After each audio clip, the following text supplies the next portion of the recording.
In mid-August 2026, Auckland's Museum of Transport and Technology held their monthly Live Day event, and this time it was focused on their large collection of trams.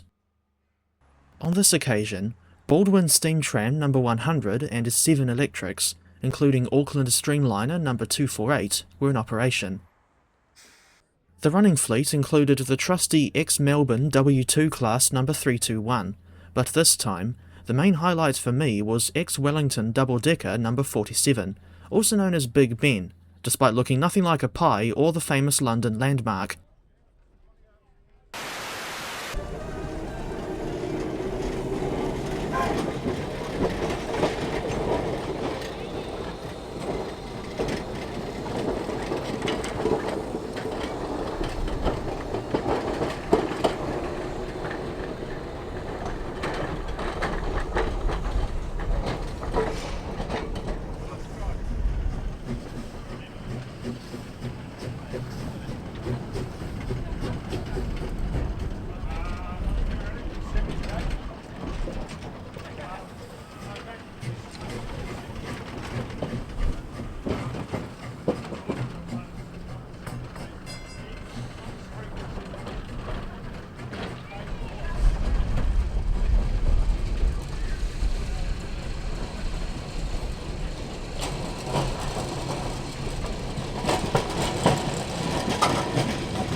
This time around, I started at the MOTAT 2 Meola Road terminus, instead of what I've done before, which has been to start at MOTAT 1 on Great North Road.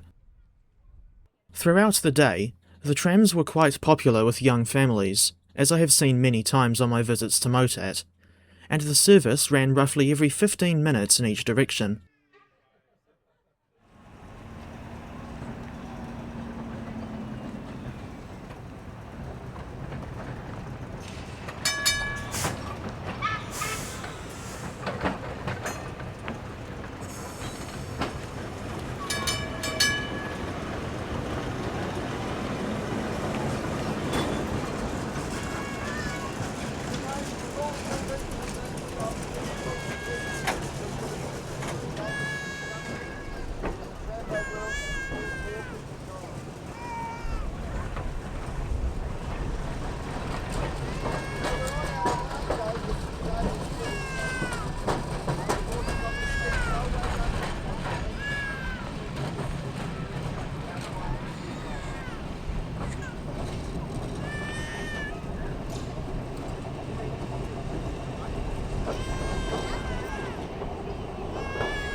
I was too late to join the queue before 47's top deck filled up, so I waited for her to come back before another attempt at riding up top.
Meanwhile, a few steam locomotives were running on the Western Springs Railway.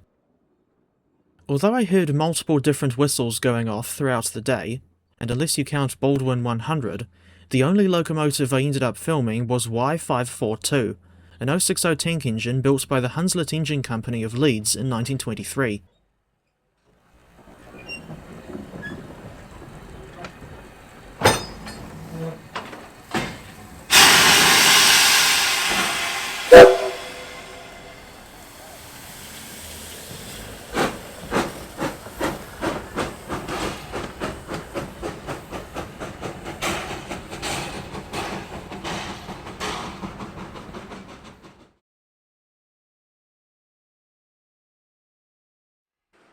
Y542 was one in a class of 3 locomotives, but she is now the sole survivor of said class.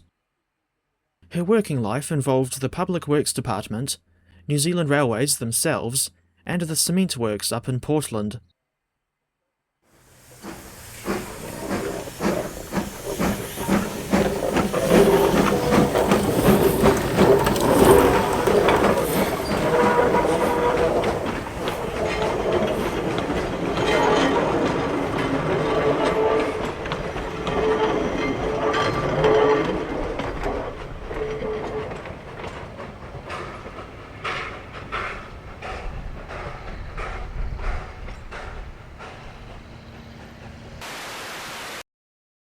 I made sure to join a queue early on, so as not to miss the next chance to ride up top on the double-decker. As far as I know, number 47 only ever runs on live days. As you'll see for yourself if you ever get to see this unique tram, it takes a long time for all the people to go up and down the narrow spiral staircases at each end, thus increasing station dwell times. So I can understand why number 47 isn't used as frequently as the trams from Australia. In any case, number 47 is now 120 years old, having been built in 1906 by Rose Black & Son of Wellington, as one in a batch of 6 double-decker trams. She ran in passenger service for 48 years, arrived at M.O.T.A.T in the mid-60s, and eventually returned to service in 2010 following an extensive restoration.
is the Whanganui steam tram engine, number 100, used to tow tram trailers down Whanganui.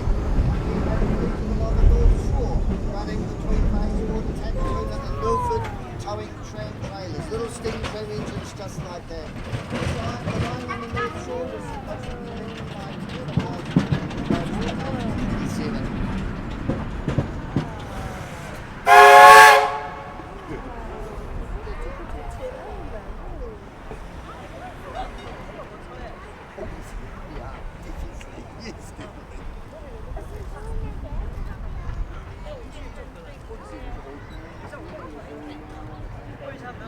To answer your question, the answer is yes.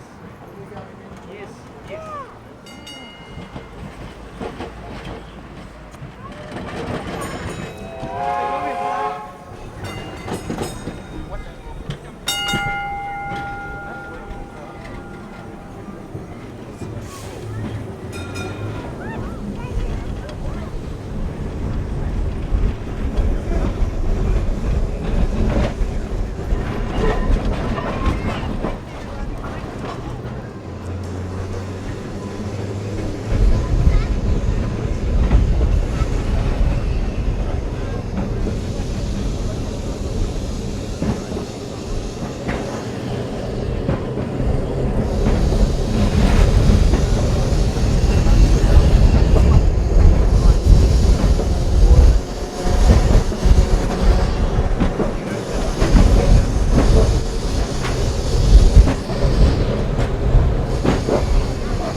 Stop from MOTAT. MOTAT will stop if you've got under fives. You must carry them down the stairs. Go down.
As for why 47 went back into the museum grounds, I'm guessing it was so the crew could have lunch.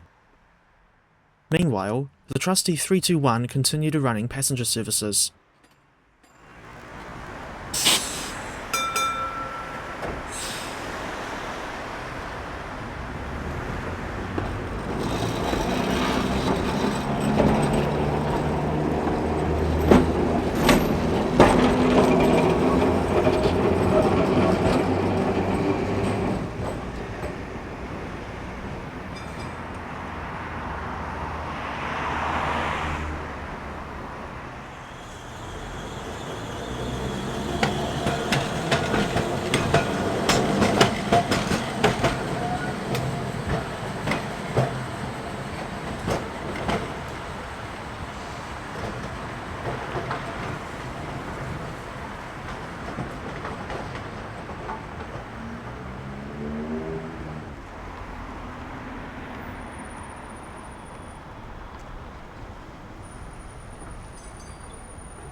I didn't hang around much longer at the MOTAT 1 terminus, so as not to run out of time to go and see the AM electric multiple units in the city centre, before filming Te Huia at Sutton Road, and I think that was the last time I saw a DFB on Te Huia.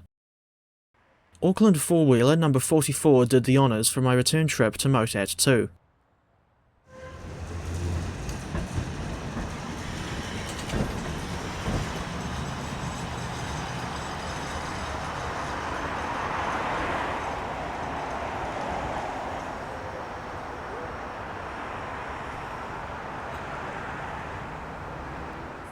Once it gets going, they do our tickets and then I told them to do one.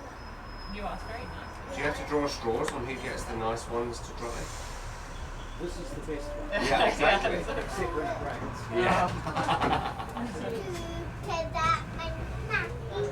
Can we do our tickets? It's not about drawing straws. What? It's about getting a name down first. Oh, okay. Nice. Charles blocked having me with us 3 months ago.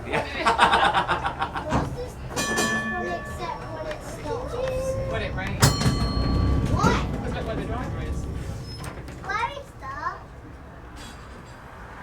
Oh, people on the tracks.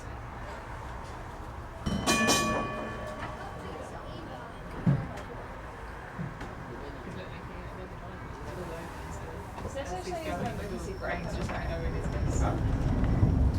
There's no emergency brake on the tram. Is there an emergency brake on a tram? So all the other trams have handbrakes and air brakes. This tram has a handbrake. Ah. So it's not as like instantaneous. And if we have problems with our handbrakes, we need to stop quickly. The journey back up the line was slightly shorter than the journey down, and it didn't take long for me to remember that 44's ride quality is not as smooth as the larger trams equipped with bogies. For anyone who's curious, I shall give a brief rundown on the history of tram number 44.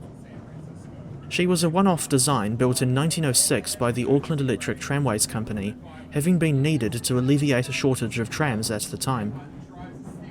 Old black and white photographs found in one of Graham Stewart's books show that she originally had 5 saloon windows on each side, but was later modified with 6 windows. The Auckland tram system closed in December 1956, but tram number 44 was withdrawn from service many years before in 1931, and the body went on to be used as a greenhouse on a property in the Auckland suburb of Royal Oak, not to be confused with Royal Oak Station on the London Underground's Hammersmith and City line. 44's body arrived at M.O.T.A.T in 1963, being the first tram to arrive at the museum, but she spent many years in storage before restoration finally began. The restoration was quite remarkable, considering the extent of rebuilding that was required, and 44 re-entered service in 2006, when she was 100 years old. 5 years later, in 2011, she was briefly employed on the tram line in Wynyard Quarter, which, in my view, never got a fair chance to reach its full potential. Apart from that brief visit to the quarter, dear old 44 has always been based on M.O.T.A.T's tram line following her restoration. If anyone's curious to learn more about New Zealand trams as a whole, I'd highly recommend looking for, and reading, the books written by the late Graham Stewart.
Crank the brake.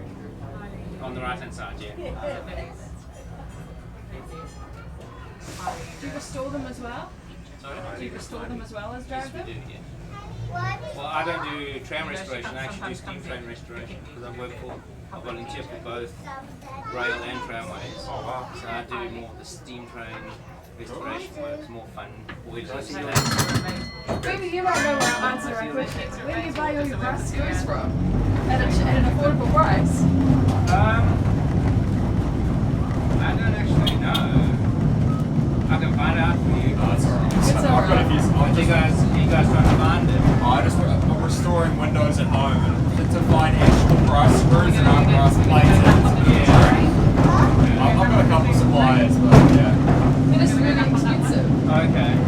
We do, funny enough, have lots of stock that was given to us on different things as well. That we're going to get that on the rail side. We have both boxes and nuts, bolts, screws, things like that. Oh, fantastic. It's just we hopped on one of the other trams and he got looking at everything. He's like, you got all sorts. And the driver was like, "Can I just shake you as you walk out just to make sure I haven't stolen anything?" He presses the bell when it's That was just the beginning of a store. If you're going to a store, you may as well do it right. yeah, exactly, yeah. There you go.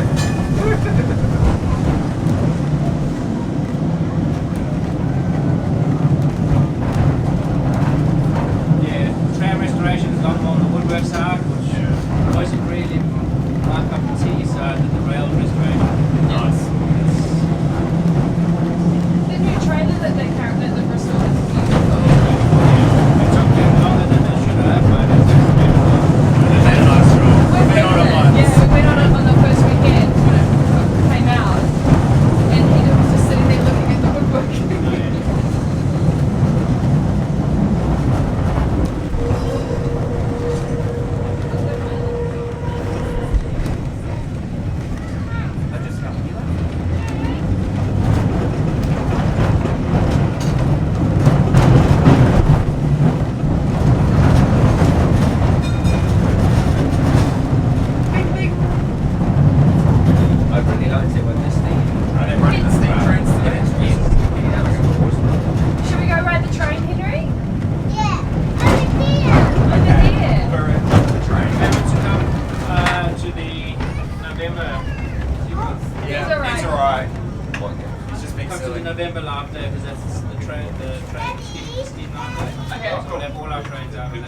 Nice. Perfect, thank you. Okay, one guys. You okay, Henry? You like it first?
Thus brings an end to my look at M.O.T.A.T's tram line on their live day in mid-August 2026. The weather may not have been the most consistent, but I was still happy to see a good selection of trams in operation. I shall leave you with some archive footage of ex-Melbourne W7 class number 1032, recorded at the very same location as that newer static shot of 257 and 11, but this footage was recorded in July 2016.